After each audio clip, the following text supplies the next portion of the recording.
Pasteur Chito, que Dieu vous bénisse et soyez le bienvenu au milieu de nous. Sois béni. Amen.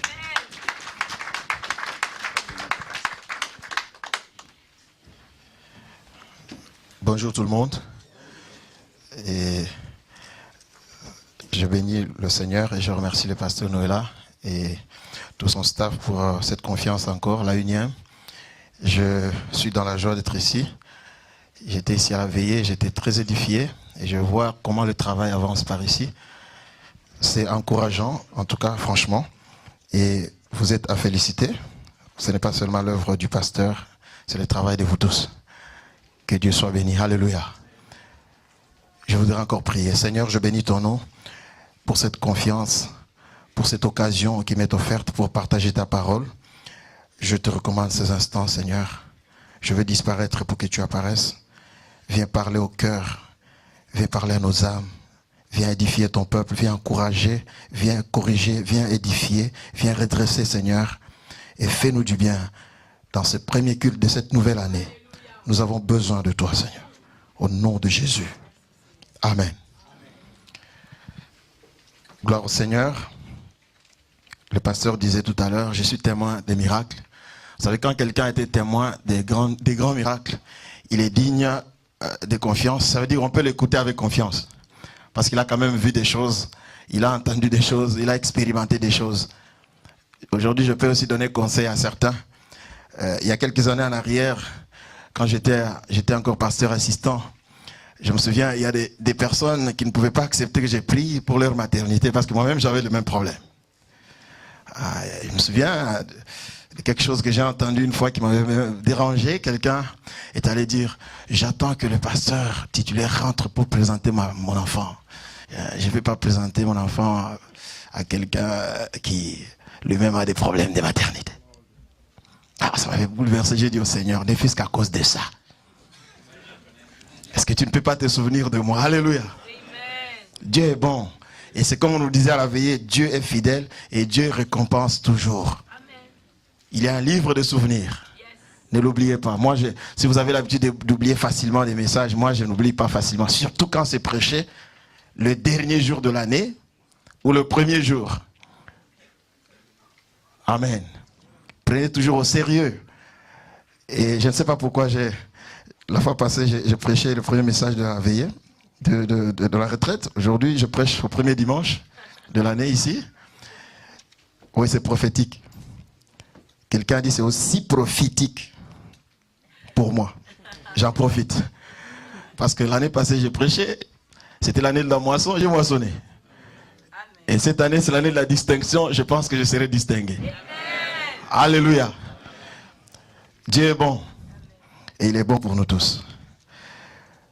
Et donc, j'ai écouté, j'ai entendu, j'ai beaucoup aimé le message de la veillée. Et quelque chose est resté dans mon cœur. Et quand le pasteur m'a demandé d'intervenir, je réfléchissais profondément, je priais, je demandais au Seigneur, qu'est-ce que je veux dire? Et le Seigneur me ramène un peu comme si j'étais encore le 31 aujourd'hui. Pour parler à certaines personnes.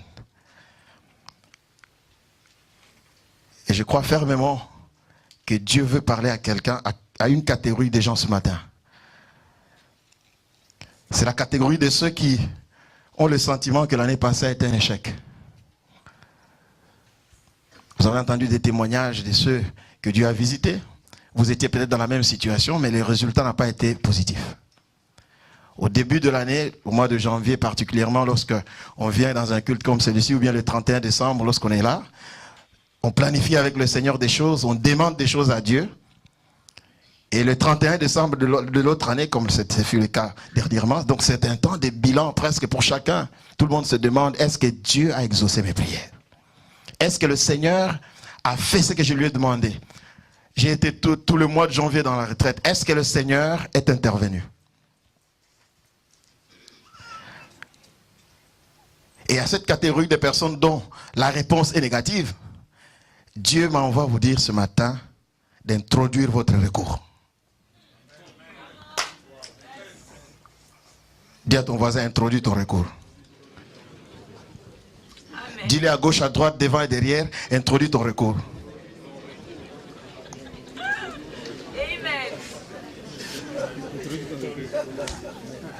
Nous allons lire la parole de Dieu dans 2 Rois chapitre 20, le verset 1 à 6.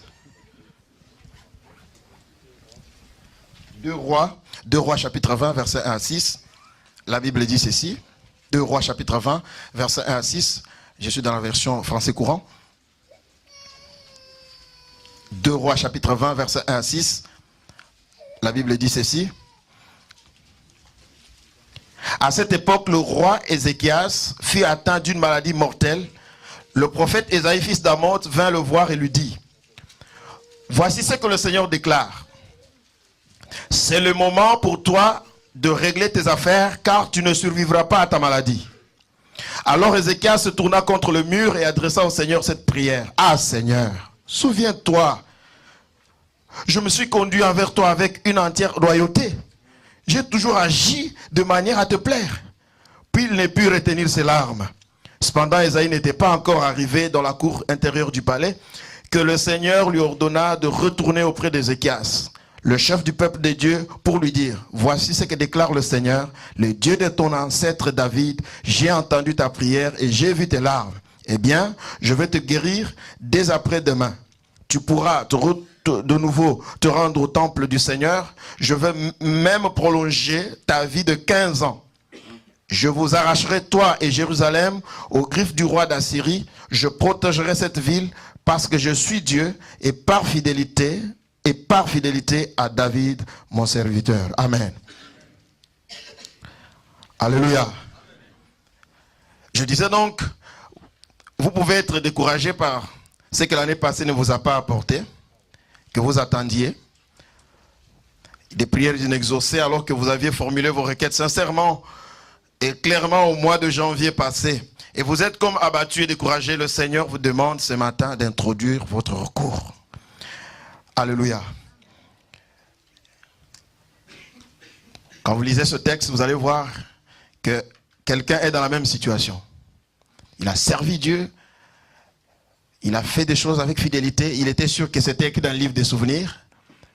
Au moment où Dieu, il devait moissonner, au moment où il devait quand même se retrouver, au moment où il attendait du Seigneur une guérison, le Seigneur lui dit qu'il mourra. Imaginez un peu, vous êtes malade, et le message que Dieu vous envoie, c'est de vous dire: ça ne sert à rien de continuer avec les soins. Arrêtez. Dites vos adieux, parce que vous allez mourir.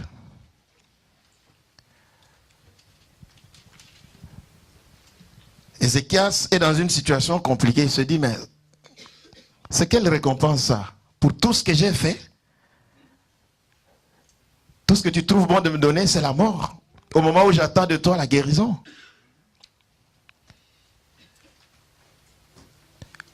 Écoutez, je vais vous dire ce matin que même si le verdict est venu de Dieu, Dieu peut changer. Parce que dans ce cas précis, il a changé. Et ce n'est pas ici dans le seul cas où Dieu a changé la vie. Alléluia. Des fois, on est un peu, on est déformé parce qu'on le chante tout le temps. Jésus ne change pas. Il faut bien savoir, quand on dit Dieu ne change pas, qu'est-ce que ça veut dire? Il ne change pas de par sa nature. En tant que Dieu, il demeure Dieu éternellement.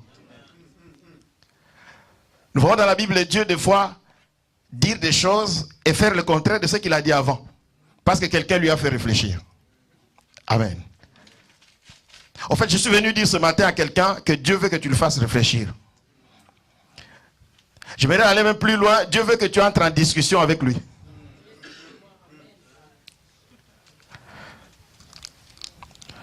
Donc même si le verdict est venu de lui, ça peut changer. Même s'il est venu d'un homme de Dieu crédible et puissant. Ésaïe n'était pas n'importe qui, n'est-ce pas? Dieu l'envoie. Quand Ésaïe parle, c'est Dieu qui parle. Il n'y a pas paru de prophète en Israël avec un œil prophétique puissant comme Ésaïe.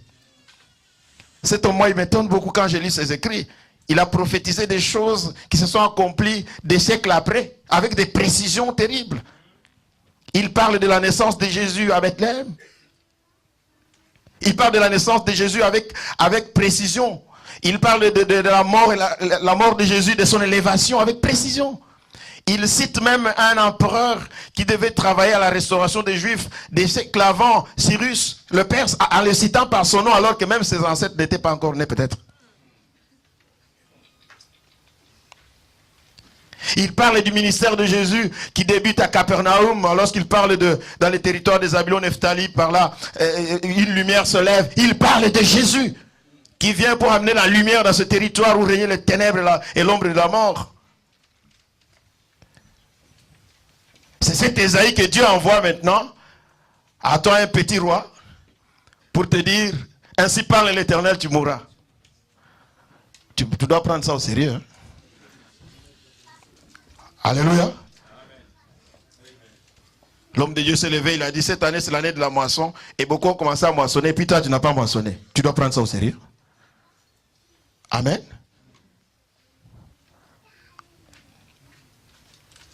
Seigneur, cette année ne doit pas se terminer. Je veux un enfant. Cette année ne doit pas se terminer, il faut qu'on puisse me régulariser pour mes papiers. Cette année ne doit pas se terminer, je voudrais avoir ceci, cela. Et malgré les prières, les jeûnes, l'année se termine, rien. Alors Dieu ne veut pas que tu puisses sombrer dans le désespoir. Tout ce qu'il te demande, c'est d'entrer en discussion. C'est comme si Dieu t'appelait, il a placé là 2 chaises, il dit, assis-toi, on va discuter un peu. Et quand Dieu accepte de discuter avec toi, ça veut dire que pour lui, pour toi, la nouvelle année n'a pas encore commencé. Est-ce que vous me saisissez? Dieu veut jouer les prolongations avec toi.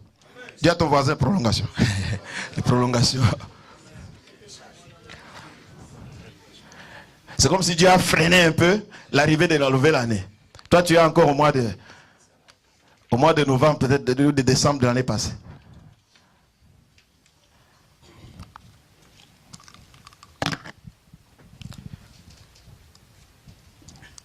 Donc Dieu peut changer d'avis. Amen. S'il peut changer d'avis, donc il peut accepter le débat, il peut accepter de discuter avec toi, pourvu que tu introduises ton recours. Vous savez, quand un étudiant est insatisfait des notes, il introduit quoi? Quand un prévenu ou quelqu'un qui est présumé coupable est insatisfait du verdict du juge, qu'est-ce qu'il fait? Alors cette attitude est aussi valable dans le cas des prières inexaucées ou du verdict de Dieu lorsque nous sommes insatisfaits. Amen. Nous sommes des enfants de Dieu. Des fois, nous voulons croire que Dieu, il est le genre de parents que nous sommes pour nos enfants. Il y a des parents trop dictatoriaux. Des dictateurs qui imposent tout. Dieu, il n'est pas comme ça. Dieu, il est prêt à discuter. Amen. Je vois comment il discute avec Moïse. C'est pourquoi Jésus aussi était prêt à discuter à Gethsemane. Amen. Il dit, mais ce que tu me demandes là, c'est trop difficile. Hein? Est-ce que c'est pas possible vraiment que tu puisses éloigner ça? Peut-être que tu envoies l'ange Gabriel, je sais pas. Essaie de sauver autrement. Hein? Tu peux dire un mot et puis les gens sont sauvés. Il faut mourir absolument. Et quand il a trouvé que le Père était ferme, il dit, bon, toutefois non pas ma volonté, mais ta volonté. Amen. Donc même dans la discussion, là, il faut être souple. Amen. Alléluia. C'est quand tu entres en discussion avec quelqu'un de supérieur, il faut éviter de toucher à sa personnalité. Il ne faut pas qu'il se sente touché dans son autorité. Amen. Donc il faut être souple. Donc je demande si tu peux donner, mais si tu acceptes toujours, je vais toujours accepter.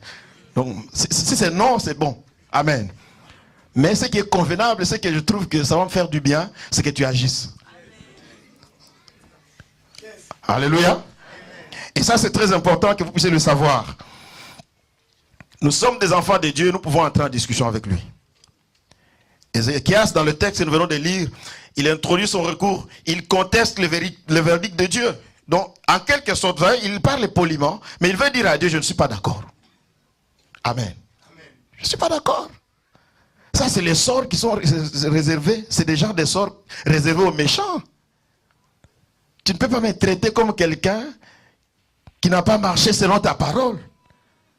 Il le dit clairement. j'ai observé ta parole, j'ai marché fidèlement, je me suis toujours efforcé. En fait, je ne suis pas parfait, mais j'ai fait des efforts pour te plaire.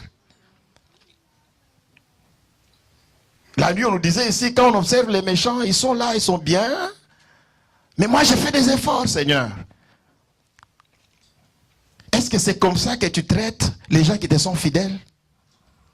Non, je ne pense pas que je mérite ça. Amen.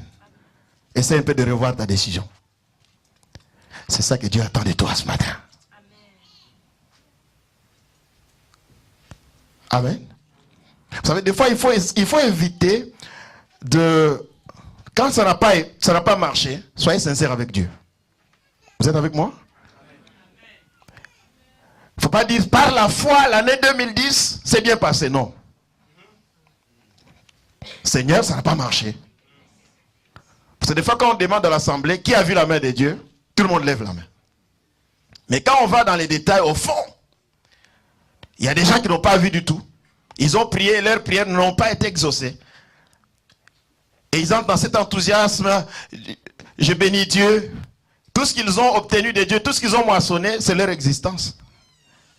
Mais leur prière, ce n'était pas Seigneur, je vais exister l'année prochaine. Je vais avoir un enfant, je vais avoir un travail, je vais ceci, cela. Est-ce que Dieu est intervenu? Je suis en train de lire un auteur très célèbre, Larry Crabb. C'est un psychologue conférencier chrétien, vraiment un grand prédicateur qui... Il parle un peu de l'hypocrisie et de ce que...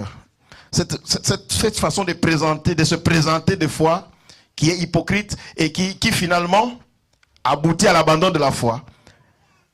C'est-à-dire vouloir nier la réalité de votre vie. Quand vous niez les réalités dans votre vie, vous ne chercherez pas de solutions. Et je dirais même, vous ne chercherez pas des solutions profondes. Amen. Lorsqu'une maladie est très bien diagnostiquée, on peut très bien la traiter. Et l'esprit de foule, de fois, nous emballe. Nous entrons dans les témoignages des autres qui ont vu réellement la main de Dieu. Nous pensons que c'est nous. Nous vivons dans le virtuel. Ce n'est pas ça.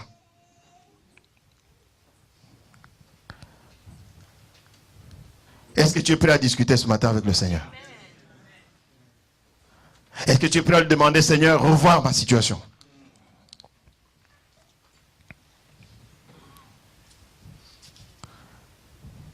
L'année de la moisson s'est terminée sous tes yeux. Mais tu n'as rien moissonné. Dieu te dit, introduis ton recours. Prends encore du temps pour prier et jeûner. Crois encore, sanctifie-toi, consacre-toi encore. Et je disais qu'il faut jouer des fois des prolongations avec Dieu. Si dans le monde on parle même du 13e mois, vous avez entendu parler de ça? Dieu peut aller jusqu'au 15e, pourquoi pas? Les hommes sont terribles, 13e mois. Mais l'année n'a que 12 mois. Tout ça parce que les gens veulent bénéficier de quelque chose, n'est-ce pas? Donc Dieu peut t'amener dans les 15e, 16e mois de la même année.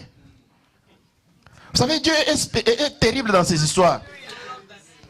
Lorsque je lis Daniel chapitre 9 par là, lorsque on parle de la 70e semaine de Daniel, moi il y a des choses que je n'arrive pas à comprendre quand nous faisons les calculs. Nous sommes dans le temps de la grâce. Ce temps n'est même pas comptabilisé. Vous êtes avec moi? Ce n'est pas comptabilisé. Donc on ne sait pas très bien à quelle époque prophétique nous sommes exactement.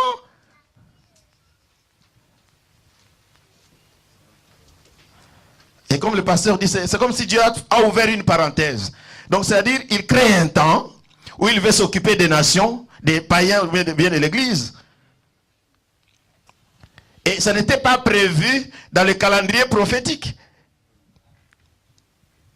Et la plupart des grands prophètes n'ont pas vu ce temps. Pourtant, qui est un temps très important, qui bouge le monde entier.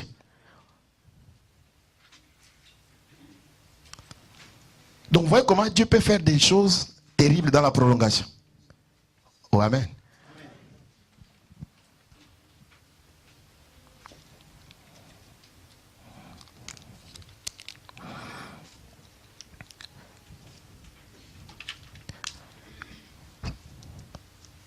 Ton histoire et ta situation, même si elle est tragique et désespérée, peut bien se terminer. Amen. Mais après un recours, n'oublie pas. Plusieurs personnes dans la Bible ont fait ce que Ézéchias a fait. Et ils ont obtenu le même résultat. Dieu n'a pas changé, il est resté le même aussi. Et il peut aussi le faire pour toi et moi aujourd'hui. Alléluia. Souvenez-vous d'Esther et de Mardochée dont on nous a parlé à la veillée. Quand vous lisez au chapitre 3 d'Esther, versets 8 à 15, vous voyez là-bas comment le roi a dû céder, si je peux dire comme ça. Je dirais même qu'il a dû être emballé dans une erreur par Aman. On lui a fait signer des documents. Il a donné son anneau royal. Il a même donné un chèque en blanc à Aman. Il dit, concernant l'extermination des Juifs, il dit, fais de ce peuple ce que tu veux. Mais il ne savait pas que la reine était juive. Fais de ce que tu veux. Écris les lettres en mon nom. Prends même mon sceau. Parce qu'on sait que quand c'est scellé de l'anneau du roi, c'est irrévocable. Les lettres ont été écrites, envoyées dans toutes les provinces, les dates fixées. On attendait que le moment pour exécuter les choses. Donc avec la complicité du roi. Et comme je vous disais, même Dieu peut changer d'avis. Même des choses irrévocables peuvent être révoquées. Et c'est ce qui est arrivé quand vous lisez Esther au chapitre 7, verset 1 à 10. Esther introduit le recours. Amen. Alléluia. Il introduit le recours et même elle était hésitante. Jusqu'à ce que Mardochée puisse lui faire pression. Elle introduit le recours. Et qu'est-ce qui arrive? Il y a un retournement de situation. Tout est renversé. Est-ce que vous êtes avec moi? Les choses peuvent encore changer. Avec Dieu, rien n'est définitif. C'est vrai, on nous dit, quand Dieu parle, il faut obéir. Oui, nous obéissons. Il ne faut pas confondre l'obéissance avec la soumission et tout ça. Amen. Quand Dieu parle, il faut d'abord accepter ce qu'il a dit. N'est-ce pas? Après, vous ajoutez « mais ». Dites à votre voisin « mais ». C'est ce qu'Ézéchias a fait. Vous commencez par lui dire « Seigneur, je sais que ce que tu dis est bon. Tu es un Dieu parfait. Tout ce que tu fais est bon. Même quand ça paraît mauvais aux yeux des hommes, c'est bon. Mais, alléluia. Dieu aime coopérer avec l'homme. Le recours d'Esther va amener le bouleversement général de la situation. Les choses ont changé. Aman a même promené Mardochée sur la place publique, vous le savez. N'est-ce pas? Ça nous a été prêché ici à la veille, je ne vais pas m'attarder là-dessus. Nous avons beaucoup d'exemples dans la Bible. Nous avons même l'exemple de Samson dans Juge chapitre 16, versets 28 à 30. Rejeté et abandonné par qui? Par Dieu lui-même. À cause de sa désobéissance. Samson est devenu ce genre d'homme de Dieu apostat qui confondait la gauche et la droite. Il pouvait prendre des femmes comme il veut. Entre-temps, il avait l'onction pour exercer le ministère. Et Dieu, après avoir patienté, a vu que cet homme ne changeait pas. La Bible dit, l'Éternel s'est retiré de lui. Amen. Dieu l'a abandonné. J'aimerais vous dire que même quand Dieu arrivera à vous abandonner, si vous introduisez votre recours, Dieu est prêt à revenir. Vous avez vu des choses dans le passé, Dieu vous utilisait puissamment, et puis finalement, à cause de votre vie, plus rien. Vous pouvez encore revenir. Ce matin, tu peux introduire ton recours. Alléluia. Et vous pouvez encore revivre ces années passées où vous étiez dans la gloire. Dieu vous avait béni matériellement, je ne sais pas quoi. Vous êtes détourné du Seigneur et puis vous êtes rentré au Seigneur les mains vides. C'est encore possible de repartir. Alléluia. Il est celui qui nous donne toujours une seconde occasion. Pour Samson, c'était scellé. Surtout quand, je crois qu'il a trouvé que c'est devenu sérieux lorsqu'il s'est retrouvé les yeux crevés. En train d'amuser les Philistins, les princes des Philistins. Qui étaient là avec leur verre à main en train de dire, c'est toi l'homme qui a arraché des poteaux. et qui détruisait nos troupes avec des mâchoires d'âne. C'est toi. Où est-ce que tu es maintenant? Où est ton Dieu? Où est-ce qu'il est? C'était fini. Et là, dans son désespoir,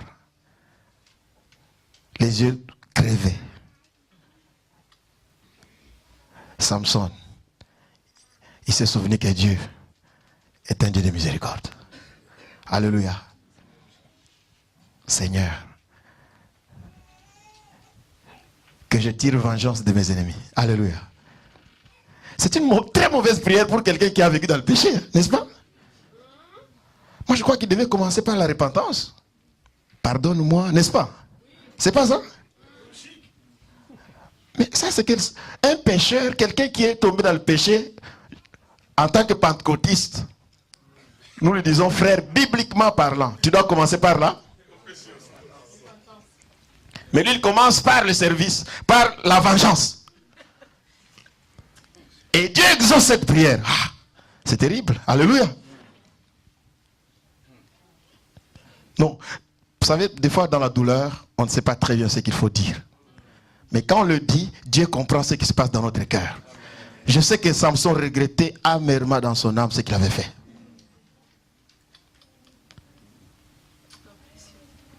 Amen. C'est possible encore de revenir au Seigneur. Alléluia. C'est possible. Ne laisse pas tes ennemis se réjouir sur ton sort. Amen. Samson a dit, comment ces incirconcis peuvent aller trop loin comme ça avec moi? Et du reste, souvenez-vous que malgré ses fautes, ses péchés, Samson avait servi l'Éternel. Amen. Quelquefois, Dieu se met à récompenser quelqu'un, vous vous demandez, mais comment est-ce qu'il prospère avec une telle vie? Dieu se souvient de toutes les bonnes œuvres qu'il a commises, qu'il a posées. Amen. On nous a dit la nuit, il y a un livre de souvenirs. Et des fois, quand Dieu ouvre les livres de souvenirs, peut-être qu'il y a un livre de souvenirs négatifs, je ne sais pas. Ça existe. Mais je crois que sous la grâce, avec le sang de Jésus, ce livre ne devait pas exister. Parce que quand Dieu il pardonne, il oublie, n'est-ce pas? Donc il ne devait pas encore écrire ça quelque part. Donc il existe, c'est ça la grâce, d'être sous la grâce. Il existe un livre, rien que pour les bonnes œuvres. Donc quand il ouvre ça, il ne voit pas que c'est encore lui qui avait commis l'adultère. Non. Tout ce qu'il voit, c'est ce que tu as fait de bon.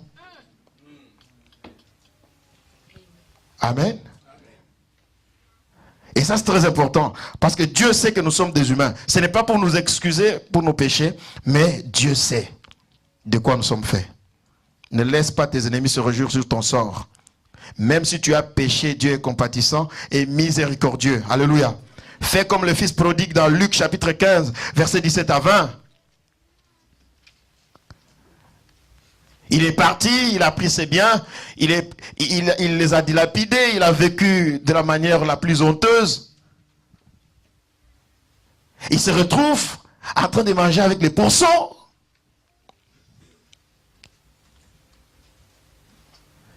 Il savait aussi que c'est difficile, il ne pouvait plus rentrer dans la maison de son père à cause de tout ce qui était arrivé, c'était fini, la porte était fermée. Des fois, il faut se demander, qu'est-ce qui prouve que la porte est vraiment fermée? Amen. Qu'est-ce qui prouve qu'on ne va plus m'accepter? Il arrive des moments où vous-même, vous êtes juge de vous-même et vous vous condamnez vous-même. Alors que Dieu, il n'a pas forcément le même regard sur vous. C'est comme cela que certaines personnes se sont suicidées. Amen. Parce qu'ils se sont jugés eux-mêmes et ils ont tiré des conclusions sur leur vie. Vous savez, vous pouvez commettre une gaffe, vous croyez que c'est fini, vous arrivez, on vous dit, bon, oublie ça. On continue. Amen. Amen.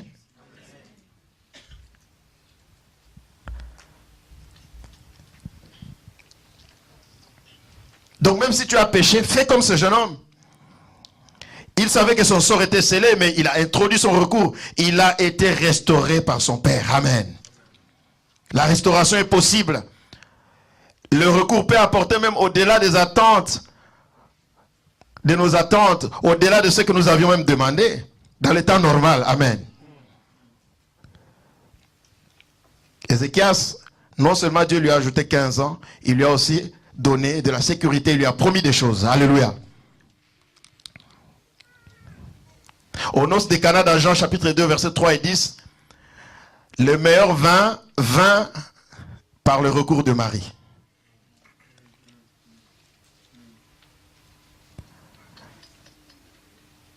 Il n'y avait plus de vin.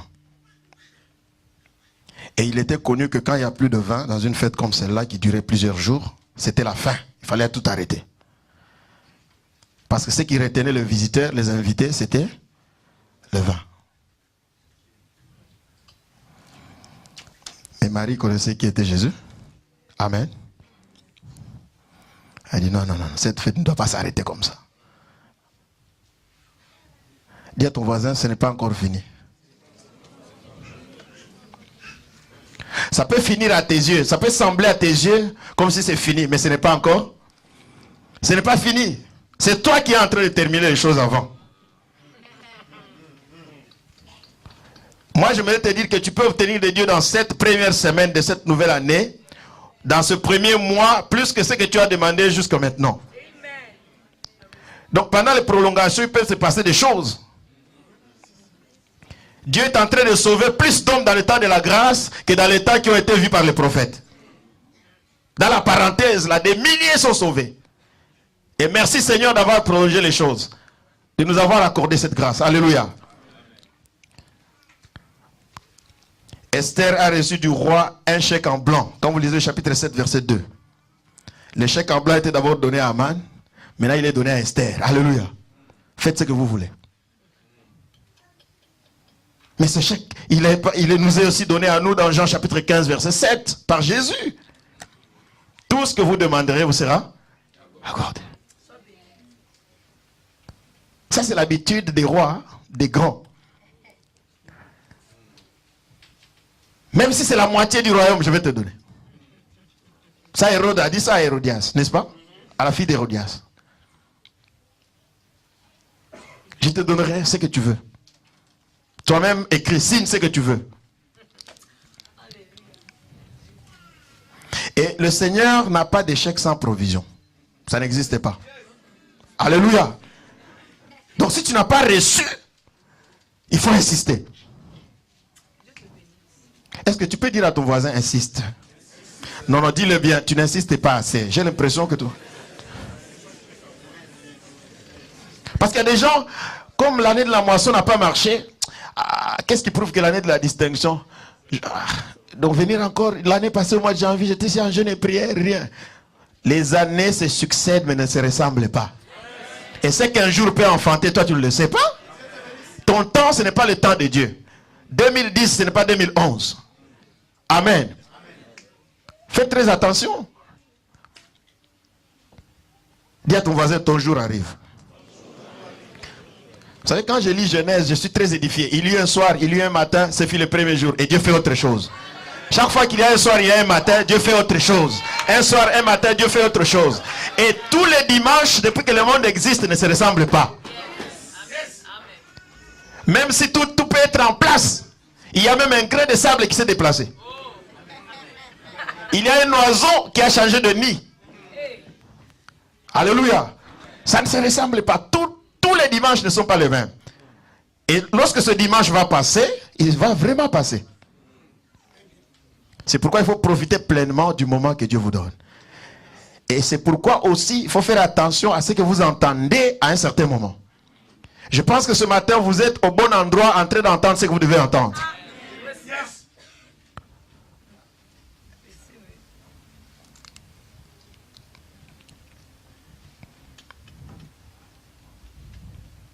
Ne dis pas, j'ai prié, jeûné, servi toute l'année.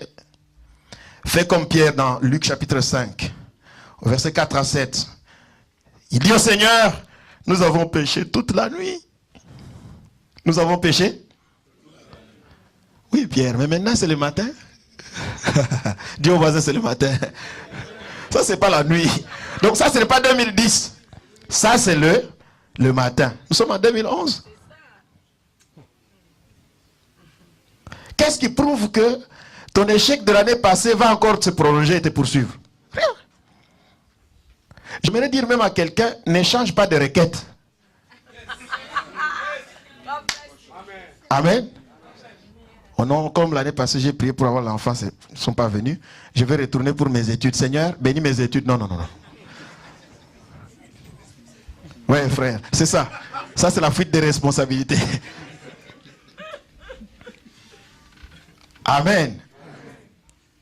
Je vous dis la vérité, il y a des choses qui demandent que vous puissiez agonir là dans la présence de Dieu. Amen. Vous restez là, comme Anne, oui.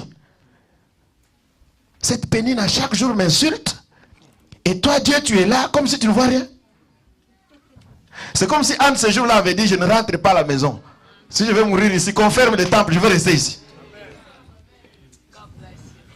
Alléluia. Je vais rester ici jusqu'à ce que je voie ta main.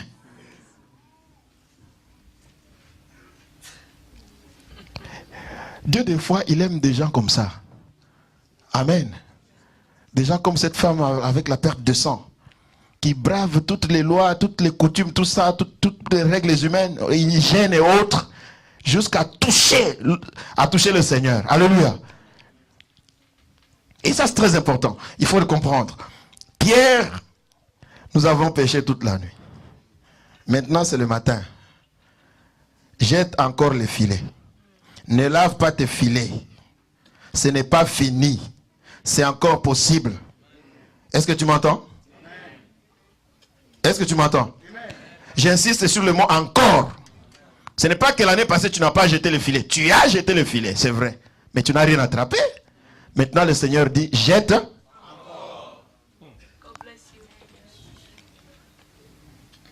Moi, des fois, je suis encouragé quand je vois que même les grands apôtres, des gens ouin, qui ressuscitaient les morts, pouvaient aussi échouer. C'est encourageant, n'est-ce pas? Et ce qui est encore plus encourageant, c'est quand je vois le Seigneur prier pour quelqu'un et il demande après est-ce que ça va, la personne dit non, je ne vois pas bien. C'est ça la sincérité. Amen. Je vais le dire comme un vrai quinois, non, on a clarté, Seigneur. Oh, alléluia. Je veux voir clair. Mais vous allez voir les gens par politesse, par respect. Est-ce que tu vois? Bon, oui, ça va quand même. Quand ça ne va pas, il faut dire ah, c'est ça. Même pour dire ça ne va pas, c'est difficile. Quand tu souffres, dis je souffre. C'est ce que Anne a dit à l'homme de Dieu, n'est-ce pas? Je souffre dans mon cœur. Il y a quelque chose qui ne va pas. Parce que quand tu dis ça va et que ça ne va pas, et que ton attitude montre que ça ne va pas, les gens vont commencer à te qualifier de... Parce que si Anne avait joué à ce jeu, l'homme de Dieu allait conclure, voilà. Elle est ivre de vin. C'est ça la conclusion. Comment elle dit ça va alors que quand je la vois là, donc c'est le vin. Dis au voisin, je ne suis pas ivre. Dis-lui, j'ai des problèmes. Non, si tu es ivre, c'est ton problème. Nous, on ne prend pas du vin dans la maison de Dieu. Donc, il faut éviter l'attitude de Sarah. Genèse 18, 10 à 14. Le Seigneur dit, l'année prochaine, à la même période, tu auras un enfant, n'est-ce pas? Au lieu d'introduire les recours, vous savez, des fois, ce n'est pas facile de faire les recours. C'est-à-dire, mais double ménopause. Donc, c'est impossible. Ça ne sert même à rien d'aller encore voir les médecins parce qu'ils ont déjà tout dit.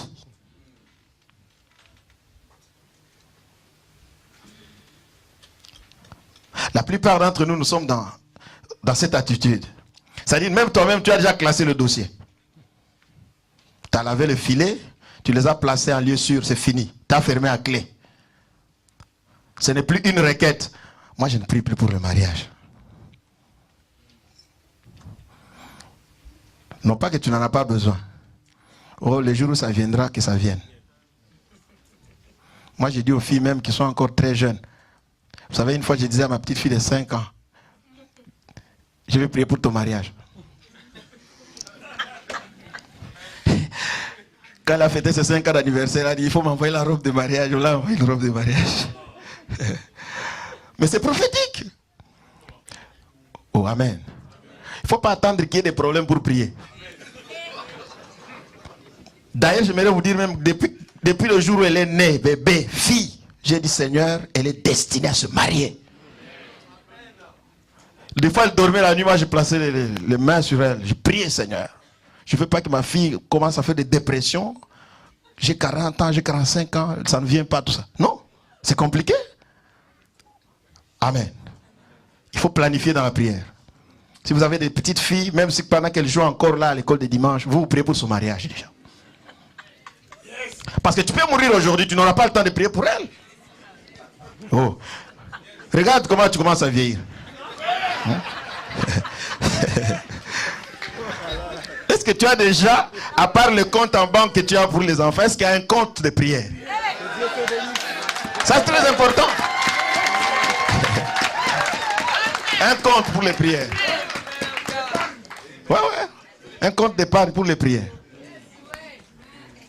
Comme ça, le moment venu, même quand l'enfant n'aura pas beaucoup de force, il y a quand même un magasin où il y a la provision.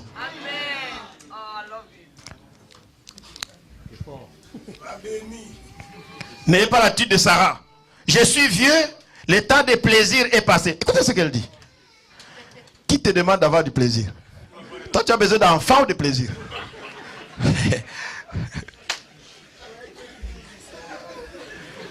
Si j'étais dans une réunion de couple, j'allais dire certaines choses. Mais ça, je laisse au pasteur, il comprend ce qu'il faut dire. Il y a des choses, des fois, nous prions alors que les gens ne veulent pas faire leur part. Moi, je connais un couple, on a prié, pas d'enfant. Maintenant, le Saint-Esprit nous a conduit à entrer un peu dans leur horaire. Ça se passe comment? Comment vous planifiez les choses? Oh, je rentre toujours tard, fatigué, le lendemain, je suis reparti le matin. Et vous voulez que l'enfant vienne comme par le Saint-Esprit? Ça, c'est un miracle qui est venu une seule fois. Chacun a sa part pour voir la main de Dieu. Est-ce qu'on peut dire amen à ça? Dis à ton voisin, fais ta part. C'est clair. Il y a des choses que Dieu ne fera pas pour vous. Est-ce que tu peux tenir quelqu'un par là? Mais lui dire, prie encore, jeûne encore, crois encore, serre encore Dieu, espère encore, c'est possible. Dieu est un Dieu de miracles. Et cette première semaine, ce premier mois, les choses que tu n'as pas obtenues l'année passée peuvent arriver. Est-ce que tu le crois? Lève-toi et acclame le Seigneur très fort. Alléluia. Gloire au Seigneur. Je veux qu'on prie. Je veux que nous puissions prier. Élève la voix et dis quelque chose à Dieu. Dieu est venu te remettre sur le rail.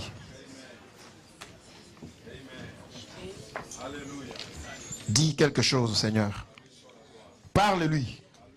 Il est disposé à t'écouter.